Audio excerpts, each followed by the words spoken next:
Hi everybody, Mark Moorhead. I'm the Curator of Education here at the Hall of Flame Museum of Firefighting in Phoenix, Arizona. We are the world's largest historical firefighting museum, and if you can't come into the museum, we'll bring the museum to you, and that's what we're doing today. But we're not just about trucks and steamers and hand pumpers. We're not just about the big vehicles and the machinery. We have all kinds of stuff, thousands of pieces that are not wheeled vehicles. And today, we're gonna talk a little bit about our Siebe-Gorman man. Isn't he handsome?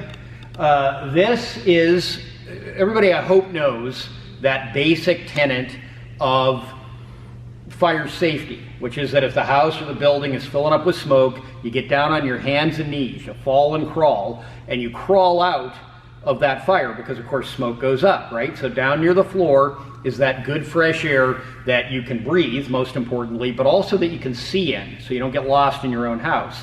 Now, with firefighters, you can't be down crawling around on the floor. So there was, for a long time, this effort to figure out a way for firefighters to be able to breathe in a smoke-filled environment.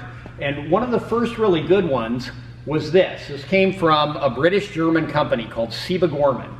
And this mask looks like something out of a scary movie, right? But what this is the mask that he, or the hood or whatever that he wears over his head. Up top, I don't know if you can see it, but there's a little chimney that exhausts, hopefully, the bad air.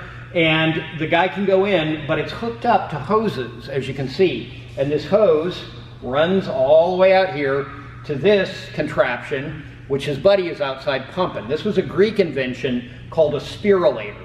And the guy would pump, and the air would go into the guy's mask, and it must have been really, really unpleasant.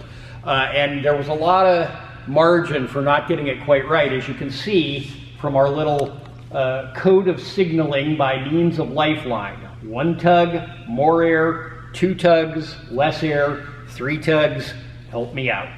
And I'm guessing that by the time you got to the point where you wanted to be helped out, you were given many more than 3 tugs on this thing.